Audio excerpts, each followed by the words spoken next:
Hello, everyone. I have the privilege and honor to receive an old colleague, Dr. Nach Daniel. You are not from Quebec. You are from, you said you were from New Brunswick, right? Actually, I am born and raised in Montreal, married an Acadian French girl who's also a dentist. Her name is Josée Leblanc, and moved, went to Quebec, Montreal, University of Montreal with Bak, moved to Quebec City to do oral maxillofacial specialty training, and then landed in Moncton, New Brunswick in 2006, and here since. So how are things in New Brunswick? New Brunswick is a small gem. It's a beautiful place. It's probably one of the provinces, along with Prince Edward Island, where people are the friendliest. Life is slow, but you've got everything you need. A lot of spaces, and obviously we've got the ocean. We've got the Atlantic Ocean, so we're spoiled. Yeah. Are you living in confinement right now? Yes, we have the same confinement as everywhere in the country. So the province of New Brunswick is also in a state of emergency. However, when you look at the cases we had in the province, we are stuck at 118 cases total for the entire province, with no new cases in the last 5 to 6 days. We have been relatively spared from the pandemic, if you want to put it that way. And we're happy about that. But you still have the same rules of confinement. You cannot go out. Same rules of confinement. You know, people cannot go out. Same as Quebec, absolutely. And I think they put it in pretty quickly, so it was a good thing. So it really allowed the population to slow down. So everybody has been shut down. All the dental offices have been shut down since early March, just like Quebec. Actually, we really coincided with Quebec. And it's the same thing so far. The state of emergency is still on, so we haven't gone back to anything normal yet. So you're an overachiever. How do you take that upon yourself to just be stuck home? It's interesting because I am home, but I'm working as hard, and but in a different way. Okay, so just to tell you a little bit my usual. So basically, usually I wake up early in the morning around 5:15. I breakfast with my wife. I run to the office. I start surgery around 6:30. I usually work till noon. From 12 to 1, I'm for my management staff for some of the companies I have, especially in the dental world. Then I start working at 1, work till about 5. Then I go and meet with my management company for the real estate. And usually I have meetings till about 8, 9 o'clock at night, usually 4 days out of 5. The 5th day, usually I will other types of meeting. I try to train late at night, either 8 o'clock, 9 o'clock at night, or very, very early in the morning to keep physically active.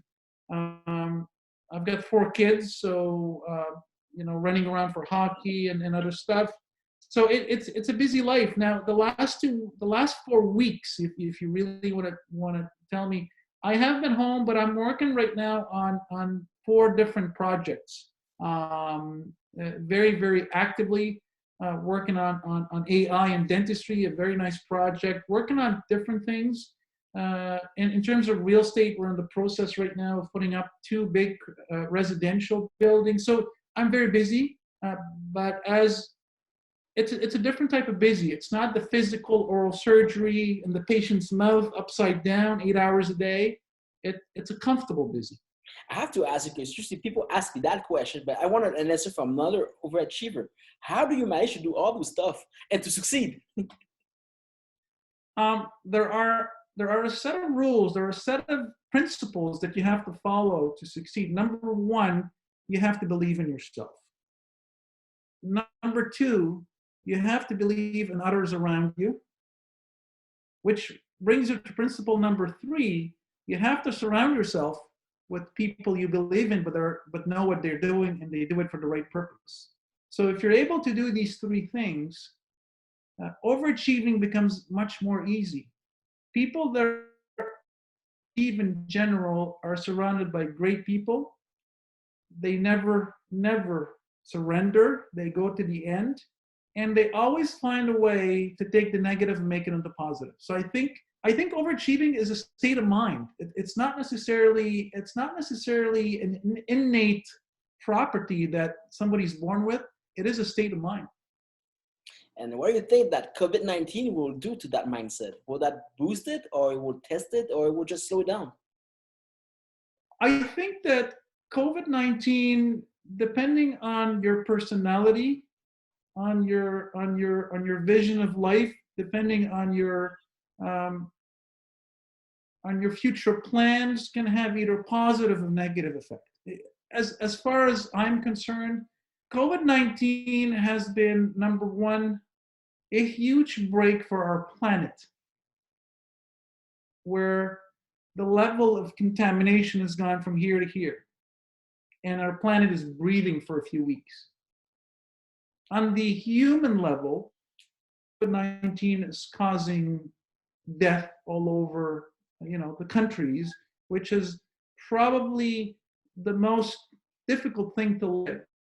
COVID-19, even though it has caused some death, has allowed people to reunite, families to reunite, has allowed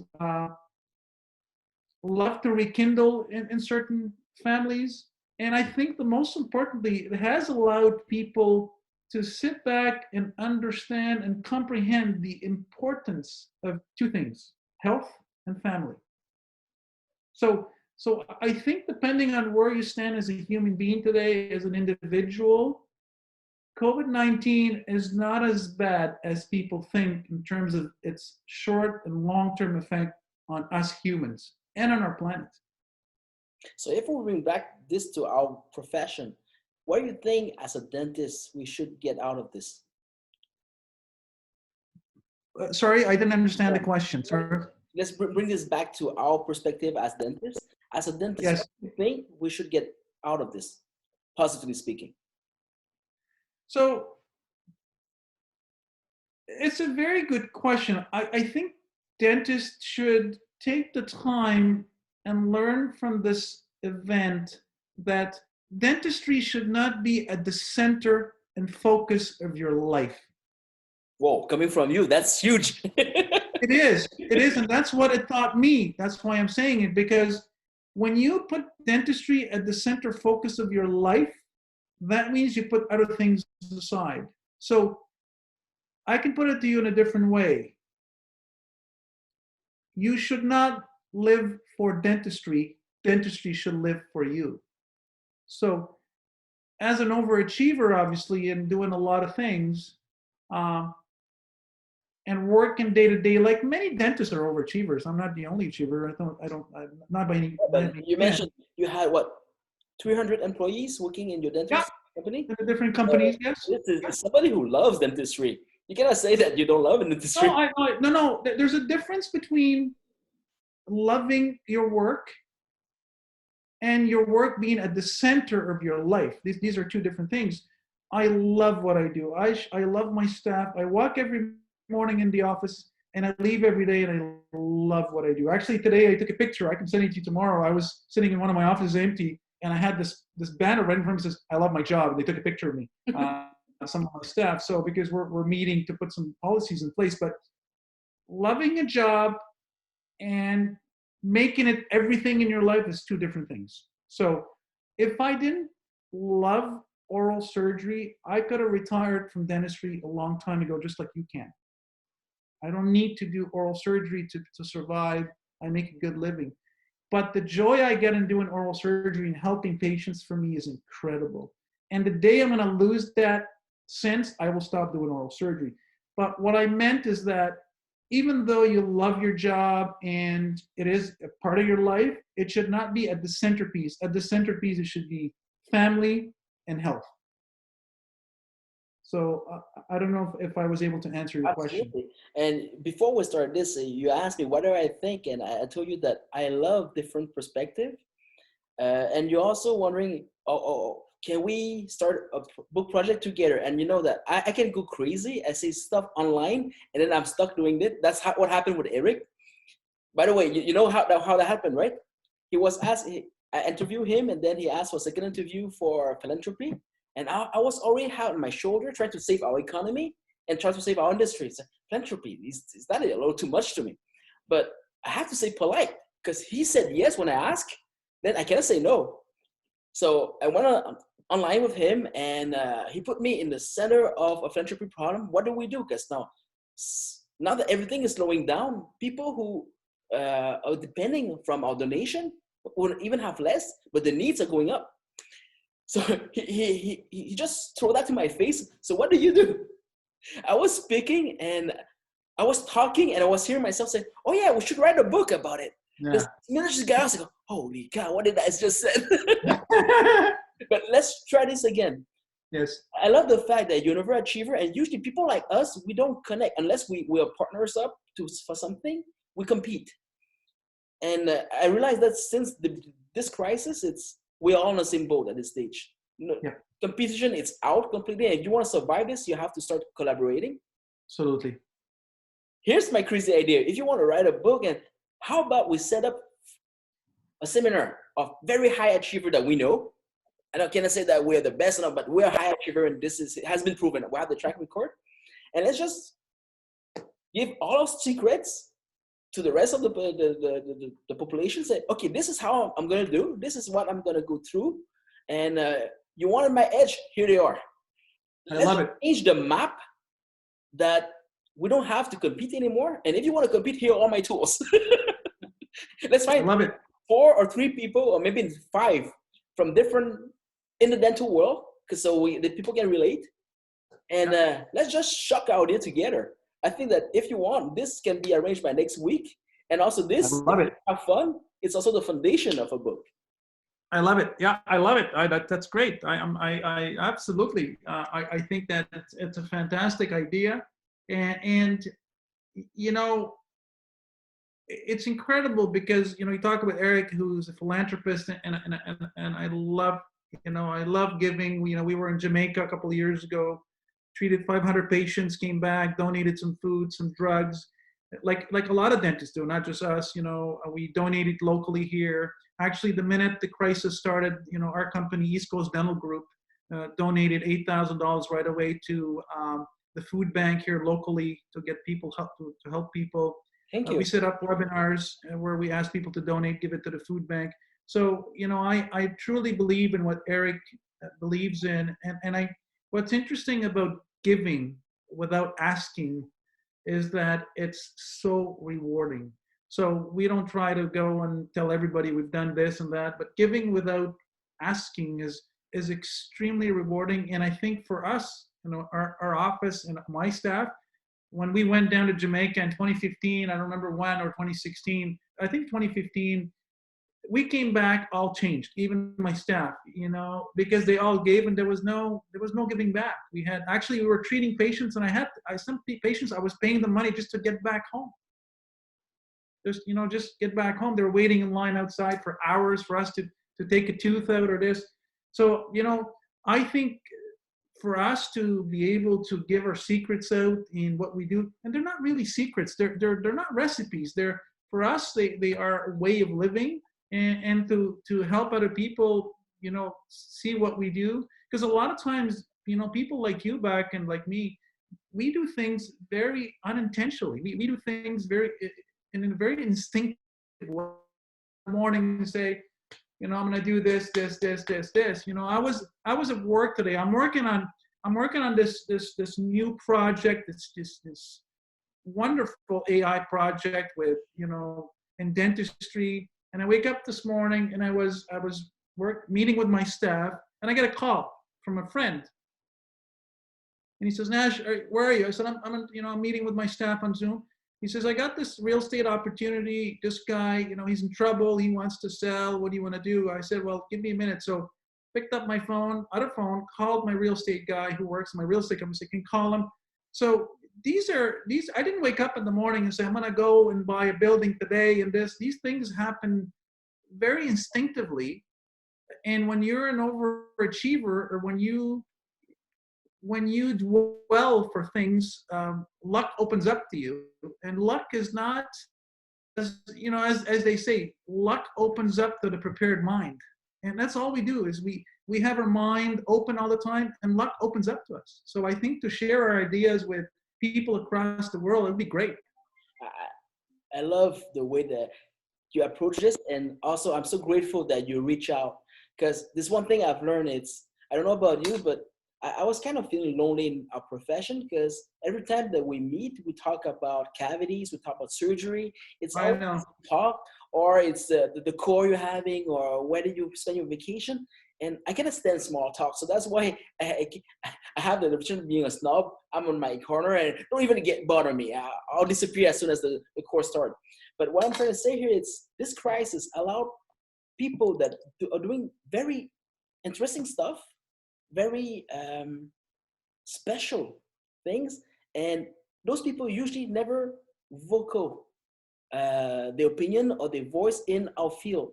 And this has allowed people like you and me, Dr. Eric, and I have a bunch of them at this stage, who would, all right, say, let's be human.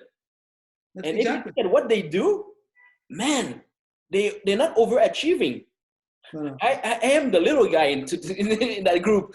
It's just Us too, absolutely. No, I took pareil. table just to show the rest of the profession, because we don't have a good reputation, that's for sure. Our patient loves us, but the rest of the patient doesn't like us at all. But let's just show them another face that we do in science, and also just to inspire the other, because they're alphas and they are the followers. But I think that it's the role of the alphas at this stage to just take the stage and see that, yeah, I'm just like you guys, and we can do something more with our days, with the means that we are given. And dentistry is a beautiful profession. It's a wonderful profession. I really agree with you. I love the profession. I'm gonna give you, let's imagine we've got a show right now. We've got a lot of people. I'm gonna tell you this true story that happened to me very early in my career. Very early in my career. I joined this practice in Moncton Oral Surgery, and I got in, and I joined a couple of oral surgeons. I was young, that's 2005. I'm 48 now. I was early 30s, coming out of Quebec City, very well trained. So I see this patient who was seen by my colleague, and he's a cancer patient. He's got lung cancer, waiting for chemo radiation. He needed all of his teeth out, so I walked in. I was going to put him to sleep and take out his teeth. And just before I introduced myself, I do the job, and I said, "Anything I can do for you?" And then I looked and I noticed he's got a lot of teeth. I said, "Were you able to you lose your job? What's going on?" "I'm starting out." And he says, "Yeah, I did. I can't work anymore." But I said, I said, "How did you get the money to pay for this? Are you okay? Can I help you?" He says, "No." He said, I got all my friends to help me out. I have the money." I said, "Okay." So I did the surgery, and I finished the surgery. I walked out and went up front and I said to the girl, I said, "You don't charge that patient. It's free. It's free of charge." So the patient walks out, and he wakes up and all this. The family comes in, and he looks at me and he says, "I want to pay." I said, "No, it's a gift." And he looked at me and says, "God will pay you back 10 times more what you gave me today." And actually, to stop the interview for a second here, there it is. It's still on my desk. This is dated. "Thank you. It means the world, David Gauguin family." He brought me this a couple of weeks later, or after his radiation. But what really struck me in this story is when he told me, "God will give you back 10 times what you gave me today." And Beck, you're not going to believe this. This is back when I started my entrepreneurial. Within less than a month, I struck a business deal that made me so much money, you just can't believe it. And it clicked up. I said, "Mr. Gauguin." I still have him as a patient, by the way. He still comes to see me. This isn't in my office. This is my home. It's been here this is 2006, 14 years ago. So, this is the power of giving. And he explained to me, he says, "Nash, giving is a circle. It's a closed circle. The more you give, the more you get. It's not an open loop. It's not the more you give, the more you lose." And this is something that achievers understand very quickly. And that's why I love your idea of giving our time, giving our I don't call it secrets, just giving our philosophy, I would call it. Because you don't have You're secrets. giving your edge away. Huh? You're giving your edge away. This is based on what people will hear from you Yeah. and I. We just make a void so we can fill it with something better. There you go. This is why people hate me, because even when I try to be, because before I was kind of naive. I was doing something good and was expecting people that I help to be thankful. Actually, they're not. They love the fact that you help them, and then they're pissed because you always look better than they are. Today, what I've learned is, okay, I'm gonna help. I don't expect anything in return, but the sooner I start to help, what's gonna happen is I'm gonna empty myself from that, because I know already, and I have more space to put more stuff in. Absolutely, you're right. That's a good way of thinking. And the funny part is now nobody can say a word against whatever I'm saying. Even if they hate me, they have to shut up, because I'm giving you, and if you criticize me at this stage, look who's screwing who here. I agree with you. No, listen, again, I'm gonna definitely take the time to read your books and just get to know you a little more and get to know things. But I, as I said earlier when I talked to you before this interview, I am humbled by everything you've done. It's incredible. Oh, please, I'm just another guy. The thing is, I have a big mouth, so you see what I'm doing. That's it. Zip over there. The day I start succeeding, okay, this is I give that conference. People were laughing. We all look, when we look in the mirrors, yeah, I'm James Bond. I'm James Bond. And the day I start succeeding, I look in the mirror and say, I'm not James Bond. I'm Shrek. And from that day, you have charisma. It's a good one. And honestly, from that day on, I start to succeed in everything. The day I stop trying to be James Bond. Yeah, absolutely. You stop trying and it just comes natural. So two things now. One, if you're available, let's try to have a panel by next week. We're going to call it the OverAchievers. Maybe that's going to even the title of our book. And let's try to find a few people like us who are willing to share with the rest of the population, especially dentists, but mainly just share how we do it, what happened, and how to get out of this crisis with a win. I think that people will just appreciate the share. Expect the jealousy and also the naysayer coming back at you after, but no, man, at least we're going to be a few, so you're not be alone. And if you have anybody in mind that's can keep to that same level, I'll appreciate I have a few people in mind, but let's try to find the very big achiever in the dental field that people can relate to. Yeah, that's what I need to, in my immediate circle, I'll be honest with you, I don't have a lot of, you talk about overachievers, but people that, are doing what you're doing or what I real overachievers, there's not a lot of them. There's a few in between, but I'll definitely put a lot of thought into it today and tomorrow as to, I have a few people in mind. But let's try to keep this open for maybe the next few days. Yeah. I need a picture that you like. Send that to me, and I'll try to schedule something maybe for the end of next week, because we need the time to organize this. But let's have a Zoom seminar where we're going to announce in advance what we will be giving away and people enjoy. Yeah. I gave a 1 hour, 2 hour webinar last week on the COVID actually. It's on YouTube. I can give you a link and watch it, but it's more scientific. It's not, but definitely you want a picture. You want me to send you a picture of you. So I will have to do the marketing of this. More relax, or more the way you like yourself. The way you like yourself. And also I have to ask, Doug, because this morning I talked with Martin Lavallée, which is the PDG of the Institut Dentaire International, and we had a crazy talk. We had a lot of fun, and just out of my mouth, let's make a concert to celebrate the end of the confinement. I have to ask, are you playing any instrument? I don't. It's a pity because my wife is a musician. My kids, like my musician, she plays the piano. Kids, I don't play any music. You sing. Singing. You'll be scaring everybody out of the room. I remember. But this is another crazy we just launched, and I'm going to pursue that idea. Let's try to have an international concert from Zoom. to celebrate the end of the confinement. Interesting. And this time, the dentist will have started the initiative.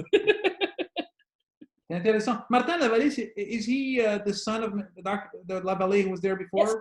Yeah, that's what I figured. He's the president of the company, and we just connected this morning. And you know, this is the kind of crazy people that I met and I am. We have stuff done live throughout our interviews, and this is how we connected. So tell me, Bak, what do you have in mind? Like, you know, find a few overachievers. What do you have in mind? Tell me, just so I can get prepared. Oh, mainly just be who you are. And I'll be preparing the question since I know those shoes too. So mainly I'll be the host. I'm going to just go through people and say, I'm going to squeeze them out of the juice. And the formula that we have at the Alphas is something that I just created. It was for me until this crisis, and I haven't launched yet. So I used everything that I had to serve the communication of this crisis. That's why it looks so polished. But mainly what we're doing, it's 2 hours. The first hour is we're going through the question and we're going through what is planned. But then the second hour, we go to the public. Everybody that are there, and usually the people like you and I don't like the idea that we have people on a spot talking down on other people. So mainly we're gonna just keep the narrative. So this the first hour, we're gonna just tell what we have in mind. Then we're gonna interact with everybody in the room. And when we say the room, we're all in our living room, our basement, talking through a camera. We're all equal. So people love that formula. And mainly this is what I'm proposing at this stage. I might have some few people from the United States. I'm gonna just ask around who would like to be on board. But then you have to match the fact that you're an overachiever. You have to prove that fact. Hey, I'm up for the challenge. Don't worry. And just so you know, we are international. So if even we have people speaking in French, I don't speak other things than English and French, but I am open to the fact to have people talking more than one language on the table, because now it's the time to let's break all the barrier. It's not about which, it's not about course, it's not about I speak Lebanese, not a problem. It's about a spirit. Yeah, no, listen, I speak Lebanese, fully Lebanese, so it's not a problem. So Doc, if usually I finish all my interviews with a message of hope, if I'm gonna ask you, what would be the hope you're having for our people out of this crisis? What would that be? I hope people following this crisis will take the time to take care of themselves. Thank you. Take care of yourself. And the wisdom here is if you can take care of yourself, then you can take care of others. No, and I think that's been really, you know, the best example of this is healthcare workers. They're telling them, take care of yourself so you can take care of others, but it's also for people. And when I say take care of yourself, again, I repeat what I said earlier, not only the physical, emotional, and most importantly, spiritual level. So I hope people will just find a new way of taking care of themselves. I think that's what I hope the most happens after all this. Thank you for your time. Thank you for your thanks, Bak.